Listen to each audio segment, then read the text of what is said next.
കടമറ്റത്ത് കത്തനാരായിട്ട് അഭിനയിക്കാൻ വേണ്ടി സഭയിൽ നിന്ന് ഒരാളെ ഡെപ്യൂട്ടേഷനിൽ അയച്ചിരിക്കുകയാണ് എന്നൊരു ധാരണയുണ്ടായിരുന്നു. പൊതുവെ എനിക്ക് കിട്ടിയത് ഞാനാണ് കടമറ്റത്ത് കത്തനാർ.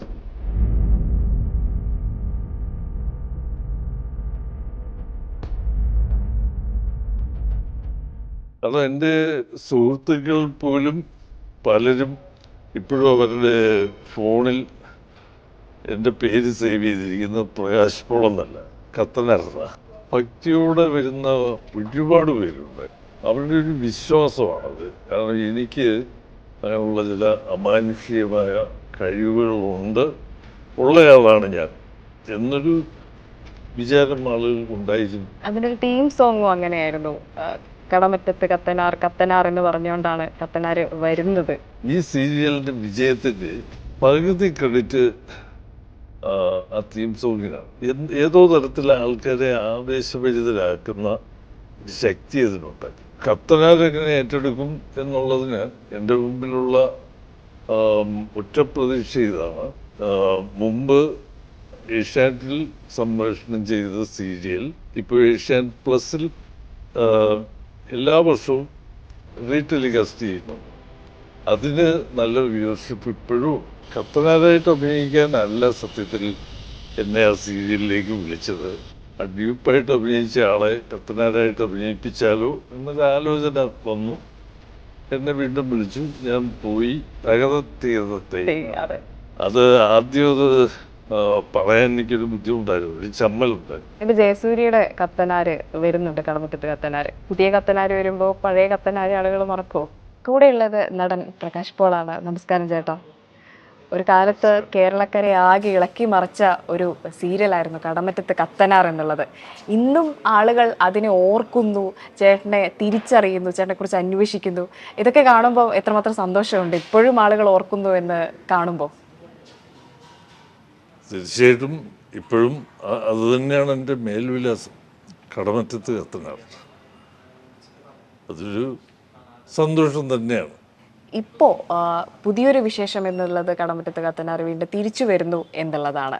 അതിൻ്റെ വിശേഷം എന്താണ്? എങ്ങനെയാണ് വീണ്ടും തിരിച്ചു വരാനുള്ളൊരു പ്രവർത്തനത്തിലേക്ക് പോകുന്നത്? അത് പൂർണ്ണ രൂപത്തിൽ പറയാറായിട്ടില്ല. എങ്കിലും ആ പഴയ കത്തനാരല്ല, അതിൻ്റെ ബാക്കിയായിട്ടല്ല അത് ചെയ്യുന്നത്.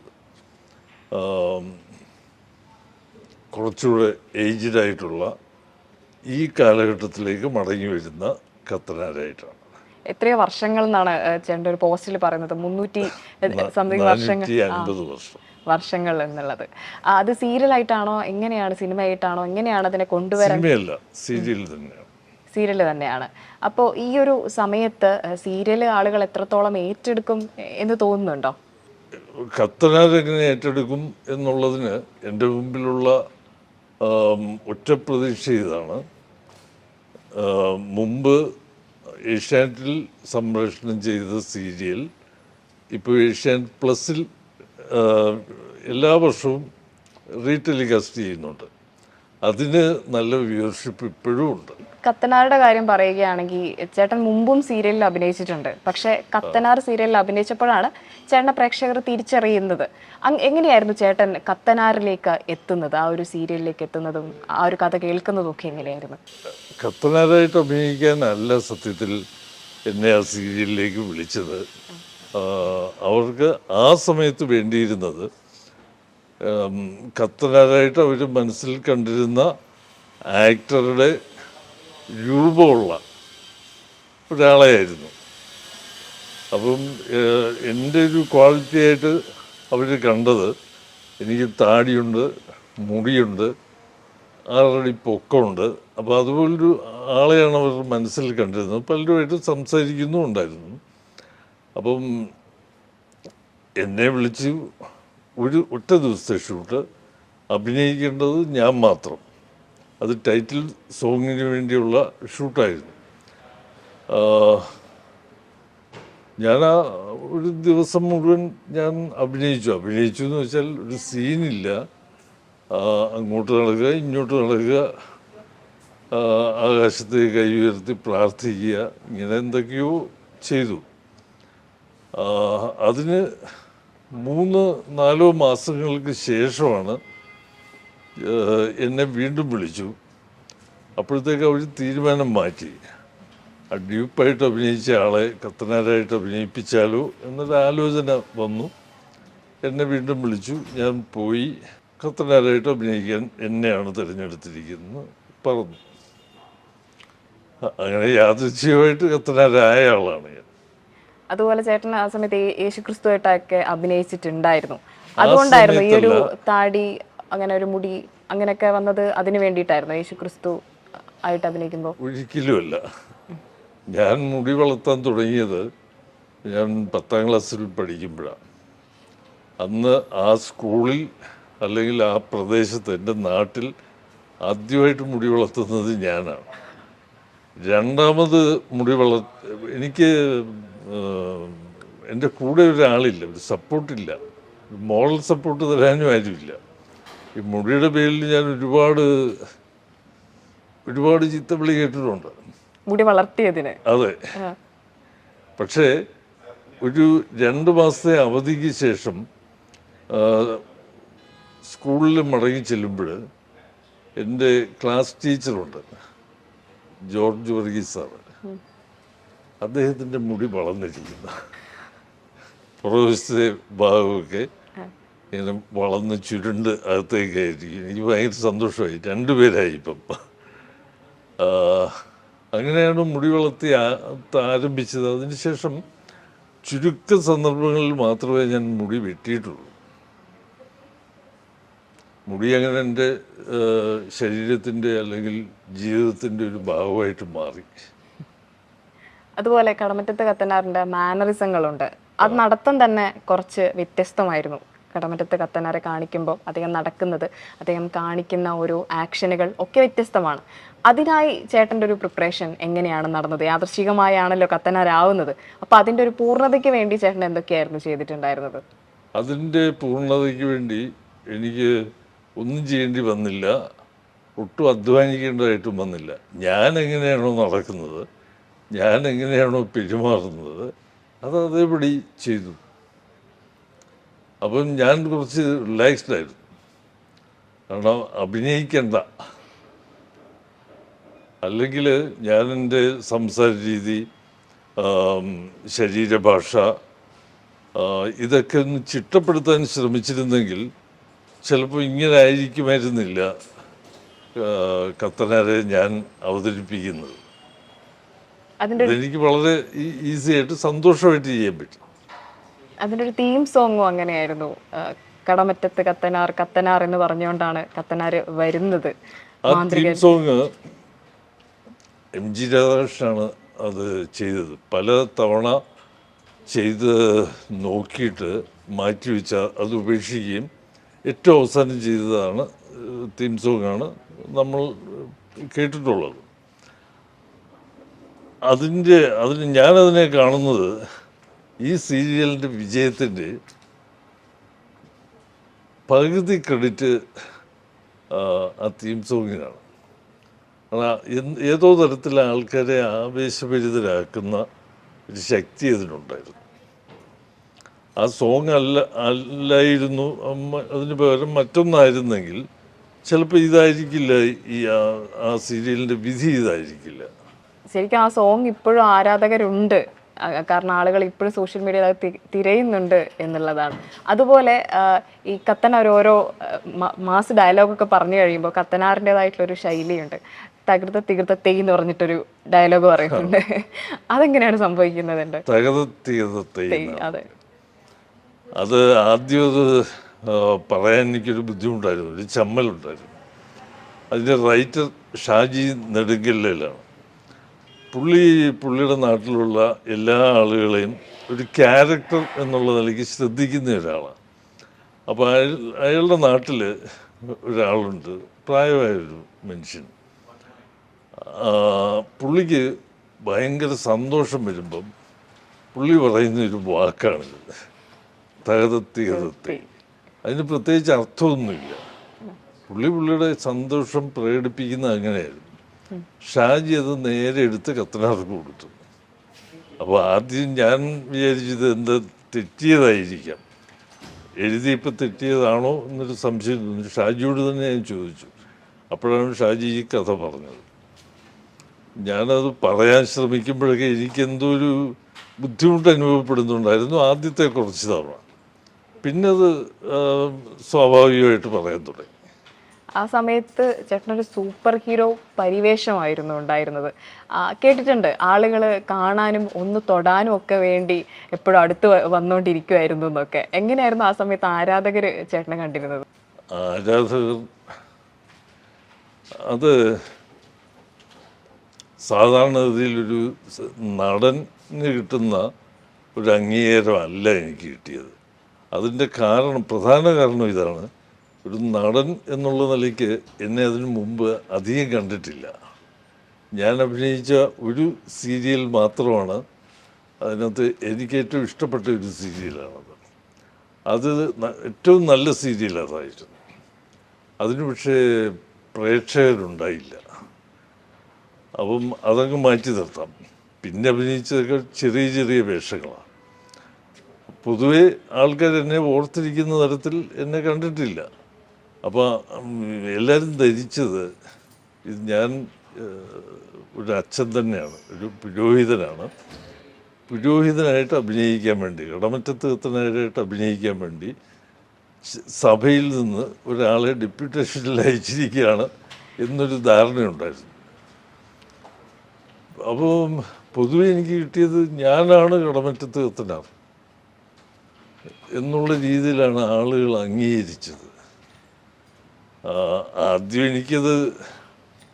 എനിക്കതൊരു ബുദ്ധിമുട്ടായിട്ട് തന്നെയാണ് ആദ്യം തോന്നിയത്. കാരണം ഞാൻ കടമറ്റത്ത് കത്തനാരല്ലല്ലോ. അഭിനയിച്ചിട്ട് തിരിച്ചെൻ്റെ വീട്ടിൽ വരുമ്പോഴും ഞാൻ കത്തനാരായിട്ട് ജീവിക്കേണ്ടി വരിക എന്ന് പറയുന്നത് ഒരു ബുദ്ധിമുട്ട് തന്നെയാണ്. ഇന്ന് മാത്രമല്ല, പ്രകാശ് പോൾ എന്നുള്ള പേരിൽ അറിയപ്പെടാനും എന്നെ അങ്ങനെ ആളുകൾ കാണാനാണ് എനിക്കിഷ്ടം. പക്ഷേ ഇതിൽ അഭിനയിച്ചതിന് ശേഷം പ്രകാശ് പോൾ എന്നുള്ള എൻ്റെ പേര് മെല്ലെ അങ്ങ് അപ്രത്യക്ഷമാകുകയും കത്തനാരെന്നുള്ള പേര് ചെയ്തു. കാരണം എൻ്റെ സുഹൃത്തുക്കൾ പോലും പലരും ഇപ്പോഴും അവരുടെ ഫോണിൽ എൻ്റെ പേര് സേവ് ചെയ്തിരിക്കുന്നത് പ്രകാശ് പോൾ എന്നല്ല, കത്തനാരെന്നാണ്. അപ്പൊ ആ സമയത്ത് ചേട്ടനെ കാണുമ്പോൾ ഇങ്ങനെ ഭക്തിയോടെ വരിക, അനുഗ്രഹം തേടുക, അങ്ങനെയൊക്കെ ആയിരുന്നോ? ഭക്തിയോടെ വരുന്ന ഒരുപാട് പേരുണ്ടായിരുന്നു.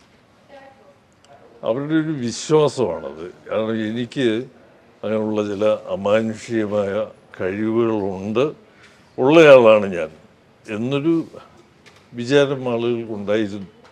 അതിൽ കത്തനാര് പ്രേതബാധ ഒഴിപ്പിക്കുന്ന ഒരാളാണ്. ഇപ്പൊ അനുഗ്രഹം തേടുന്ന കാര്യം പറയുമ്പോൾ ഈ ബാധ ഒഴിപ്പിക്കണം എന്നൊക്കെ പറഞ്ഞ് അങ്ങനെയൊക്കെ എന്തെങ്കിലും വിളിയൊക്കെ വന്നിട്ടുണ്ടോ? അങ്ങനെ രസകരമായ എന്തെങ്കിലും? അങ്ങനൊരു ജോലിയൊന്നും ഏൽപ്പിച്ചിട്ടില്ല. പക്ഷേ എൻ്റെ ഒരു അനുഗ്രഹം, സ്നേഹത്തോടുള്ള ഒരു നോട്ടം, രണ്ട് വാക്കുകൾ, ഇതൊക്കെ ആൾക്കാർ ആഗ്രഹിച്ചിട്ടുണ്ട്. അതിനുവേണ്ടി വിളിക്കുകയൊക്കെ ചെയ്തിട്ടുണ്ടായിരുന്നു? അല്ല, കാണുമ്പോൾ അതിനുവേണ്ടി എന്നെ വിളിക്കാന്ന് വെച്ചാൽ അവരുടെ സ്ഥലത്തേക്ക് അതില്ല. ഇപ്പൊ കത്തനാര് ആ സമയത്ത് കത്തനാർ ഏഷ്യാനെറ്റില് നമ്പർ 1 നിൽക്കുന്നു. ചാനലും അതുപോലെ തന്നെ ആളുകൾ ഇപ്പോഴും കമന്റുകൾ വരുന്നതെന്ന് പറഞ്ഞാൽ ഓരോരുത്തർ അവരുടെ അടുത്തുള്ള വീടുകളിൽ പോയി, അന്ന് എല്ലാ വീട്ടിലും TV ഇല്ല, ഓരോരുത്തർ അവരുടെ അടുത്ത വീടുകളിലൊക്കെ പോയിട്ടാണ് കത്തനാര് മുടങ്ങാതെ കണ്ടിരുന്നത് എന്ന് പലരും ഇപ്പോഴും കമന്റുകളൊക്കെ ഇടുന്നുണ്ട്. അപ്പൊ ആ സമയത്ത് ആണ് പെട്ടെന്ന് അത് നിർത്തുന്നു, കത്തനാര് സീരിയൽ നിർത്തുന്നു. പക്ഷെ കത്തനാര് പിന്നീട് മറ്റൊരു ചാനലിൽ വരികയാണ്. പക്ഷെ ആ വരവ് ചേട്ടനെ സംബന്ധിച്ച് വലിയ കടബാധ്യത ഉണ്ടാക്കി എന്ന് കേട്ടിട്ടുണ്ട്. എന്തായിരുന്നു അങ്ങനെ സംഭവിച്ചത്? അത്രയും ഒരു ഹിറ്റിന് പിന്നെയും കൊണ്ടുവരുമ്പം എവിടെയാണ് പാകപ്പിഴ സംഭവിച്ചത്? ഒന്ന് പ്രധാന കാരണം, ആ ചാനൽ അന്ന് ആളുകൾ കണ്ടു തുടങ്ങിയിട്ടില്ല.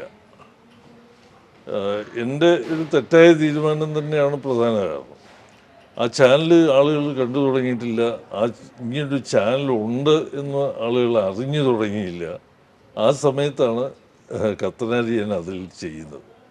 അത് അവരാവശ്യപ്പെട്ടിട്ട് തന്നെയാണ്. കോൺഗ്രസിന് നേരെ വലിയൊരു വിമർശനം ചേട്ടൻ്റെ ഒരു പോസ്റ്റിലും കണ്ടിരുന്നല്ലോ. ഉണ്ട്. കാരണം ഒരു ചാനലിനെ കുറിച്ചുള്ള അറിവില്ലായ്മയോടുകൂടിയാണ് അവരെന്നെ അതിന് പ്രേരിപ്പിച്ചത്.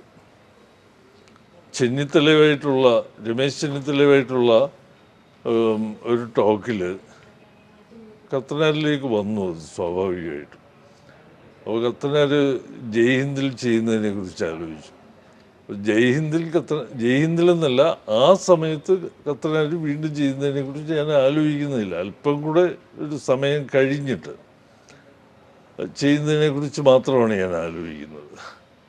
പക്ഷേ അന്ന് ചെന്നിത്തലയായിട്ടുള്ളൊരു സംഭാഷണം ചെന്ന് അവസാനിച്ചത് കത്തനാർ ജയ്ഹിന്ദിന് വേണ്ടി ചെയ്യാം എന്നുള്ള തീരുമാനത്തിലാണ്.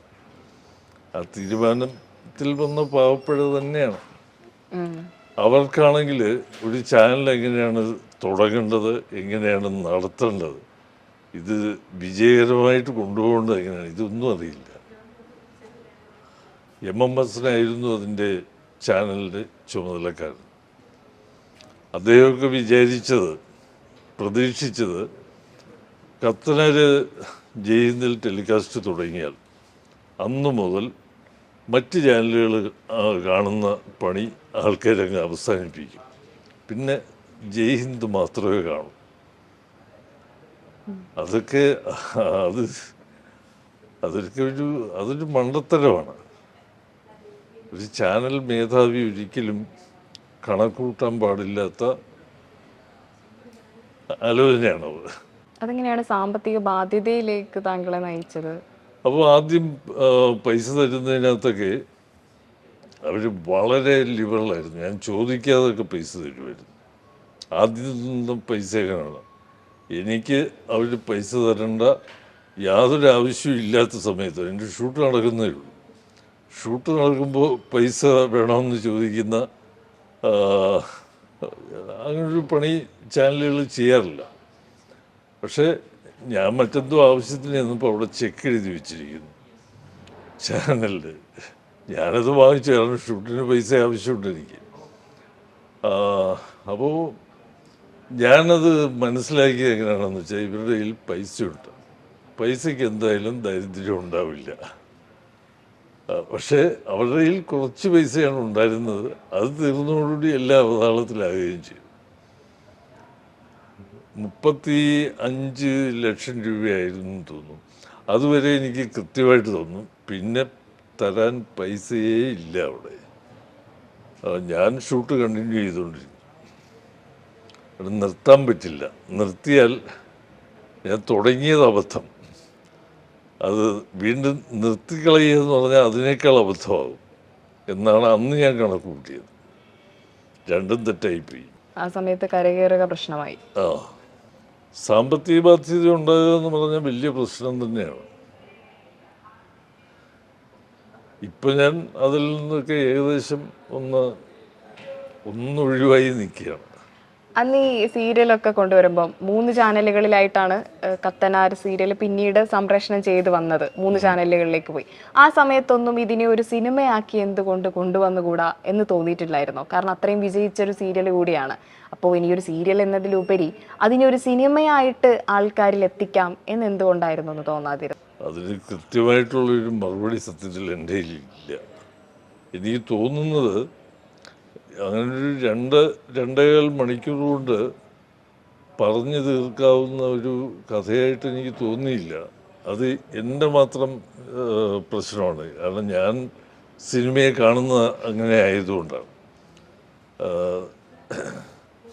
സിനിമയെക്കുറിച്ച് വ്യക്തമായ ധാരണയുള്ള ഒരാളാണ് ചിന്തിക്കുന്നതെങ്കിൽ സിനിമയാക്കുന്ന കാര്യം തന്നെ ആലോചിക്കും. ആരെങ്കിലും സമീപിച്ചിട്ടുണ്ടായിരുന്നു അങ്ങനെ സിനിമയാക്കാം നമുക്ക് കത്തനാർ എന്ന് പറഞ്ഞുകൊണ്ട്? സമീപിച്ചിട്ടില്ല. ഇല്ല. ഇപ്പൊ ജയസൂര്യയുടെ കത്തനാര് വരുന്നുണ്ട്, കടമറ്റത്ത് കത്തനാര്. അതിന്റെ ട്രെയിലറൊക്കെ കണ്ടിരുന്നോ? എന്താ ഫീൽ ചെയ്തത് കണ്ടപ്പോ? എന്ത് തോന്നി? അവര് കത്തനാർ സീരിയല് ചെയ്ത ആ രീതിയിലേ അല്ല, ആ തരത്തിൽ അത് സിനിമ ചെയ്താൽ ഒരിക്കലും വിജയിക്കത്തുമില്ല. അവർ എൻ്റർലി ഡിഫറെൻ്റായ വേറൊരു മോഡലാണ് അത് ചെയ്യുന്നത്. അത് വിജയിക്കട്ടെ. പുതിയ കത്തനാർ വരുമ്പോൾ പഴയ കത്തനാരെ ആളുകൾ മറക്കോ? സാധ്യത കാണുന്നില്ല. 2 കത്തനാരുണ്ടാവും എന്നുള്ളതേ ഉള്ളൂ. ജയസൂര്യയുടെ കത്തനാരും പഴയ കത്തനാരും. അതിൽ എന്തെങ്കിലും വിളി വന്നിരുന്നോ? ഒരു കത്തനാർ തുടങ്ങുമ്പം അതിലേക്ക് വല്ല വിളിയും വന്നിരുന്നോ സിനിമയിലേക്ക്? അങ്ങനെ ഏത് ഈ പുതിയ കത്തനാരിലെ ജയസൂര്യ? അതെ. ഇല്ലില്ല. ഇല്ല, വന്നിട്ടില്ല. അല്ല, അതിൽ എന്നെ വിളിക്കാത്തതിനകത്ത് ഒട്ടും അത്ഭുതപ്പെടേണ്ട കാര്യമില്ല. കാരണം പണ്ട് കത്തനാരായിട്ട് അഭിനയിച്ച ആളെ ഇതിൽ കത്തനാരായിട്ട് അഭിനയിക്കാൻ എന്തായാലും വിളിക്കാൻ അവരുദ്ദേശിക്കുന്നില്ല. വേറൊരു കഥാപാത്രമായിട്ട് എന്നെ വിളിച്ചാൽ ആൾക്കാർ പഴയ കത്തനാരെ കുറിച്ചുള്ള ഇയാൾ പഴയ കത്തനാരാണല്ലോ എന്ന് ഓർക്കുമല്ലോ, ഓർത്ത് സമയം കളയും. അങ്ങനെ ഒരു കോംപ്ലിക്കേഷൻ ഉണ്ടാക്കി വെക്കത്തില്ലല്ലോ. മലയാള സിനിമയിലേക്കും ട്രൈ ചെയ്തിരുന്നല്ലോ. നല്ലവൻ എന്നുള്ളതായിരുന്നില്ലേ സിനിമ? അതല്ലാതെ വേറെ ഏതെങ്കിലും സിനിമയിലേക്ക് നോക്കിയിരുന്നോ? നല്ലവൻ ട്രൈ ചെയ്തിട്ടൊന്നുമല്ല. രണ്ടാമത് ഞാൻ കടമറ്റത്ത് കത്തനാര് ചെയ്തപ്പോൾ, ജയ്ഹിന്ദിന് വേണ്ടി ചെയ്തപ്പോൾ അജി ജോണാണ് അത് ഡയറക്റ്റ് ചെയ്തത്. അജി ജോൺ ഡയറക്റ്റ് ചെയ്യുകയെന്ന് വെച്ചാൽ അജി ജോൺ ഡയറക്ടർ അല്ല. അജി ജോൺ കത്തനാരുടെ ആദ്യത്തെ കത്തനാരുടെ എഡിറ്ററായിരുന്നു. പക്ഷേ അജിയാണ് എന്നെ ഒരുപാട് പ്രേരിപ്പിച്ചത്. ഇത് ഒന്നുകൂടെ ചെയ്യാം, ജയ്ഹിന്ദുമായിട്ട് സംസാരിക്കുക എന്നൊക്കെ പറഞ്ഞ് എന്നെ ഭയങ്കരമായിട്ട് സപ്പോർട്ട് ചെയ്യല്ല, പുഷ് ചെയ്തത് അജിയാണ്. പക്ഷെ അജിയുടെ മനസ്സിലെ ആഗ്രഹം അതിൻ്റെ ഏറ്റവും അവസാനമാണ് എനിക്ക് മനസ്സിലായത്, അജിക്ക് അതിൻ്റെ ഡയറക്ടറാവണം. അപ്പോൾ അജി നല്ല എഡിറ്ററാണെന്നുള്ള കാര്യത്തിൽ എനിക്ക് യാതൊരു സംശയമില്ല. പക്ഷേ നല്ല ഡയറക്ടറാണോ എന്ന് എനിക്ക് സംശയമുണ്ട്. പക്ഷെ അജി പറയുന്നത് ഞാൻ കേട്ടു, കേൾക്കേണ്ടി വന്നു എന്ന് വെച്ചാൽ അജിയോട് അങ്ങനെ ഒരു ദയ കാണിക്കേണ്ടി വന്നു. ഇത് ദയ കാണിക്കേണ്ട സ്ഥലമല്ല സീരിയലിൻ്റെ ആയാലും സിനിമയുടെ ആയാലും ഒരു രംഗവും. അജി അത് ചെയ്തു. അജി ചെയ്തതുകൊണ്ട് ഉണ്ടായ ഒരു പ്രശ്നം, അതിൻ്റെ കോസ്റ്റ് കണ്ടമാനം കൂട്ടുന്നതിനകത്ത് അജിക്കൊരു പങ്കുണ്ടായിരുന്നു. കാരണം കോസ്റ്റ് കൂട്ടിയതിൻ്റെ ഉദ്ദേശം വേറൊന്നുമല്ല, അത് നന്നായിരിക്കുക, സിനിമ പോലെ ഇരിക്കുക. സിനിമ പോലെ തന്നെ ആയിരുന്നു. ആദ്യത്തെ എപ്പിസോഡുകളൊക്കെ സിനിമ പോലെ തന്നെ വളരെ ഗംഭീരമായിട്ട് ചെയ്തു. പക്ഷേ അതുകൊണ്ട് എനിക്ക് പ്രയോജനമൊന്നും ഉണ്ടായില്ല, അജിക്ക് പ്രയോജനമുണ്ടായി. അജി ആ എപ്പിസോഡുകൾ കാണിച്ചാണ് ഒരു സിനിമയുടെ പ്രൊഡ്യൂസറെ സംഘടിപ്പിക്കുന്നതും. സീരിയലൊക്കെ തീർന്നതിന് ശേഷം നല്ലവൻ എന്ന് പറയുന്ന സിനിമയുടെ ഡയറക്ടറാകുന്നു. അതിന് അജി എനിക്ക് വളരെ ദയാപൂർവം അല്ലെങ്കിൽ നന്ദിപൂർവം തന്ന സമ്മാനമാണ് ആ സിനിമയ്ക്കകത്തെ ഒരു സീനിൽ വരുന്ന ആ ക്യാരക്ടർ.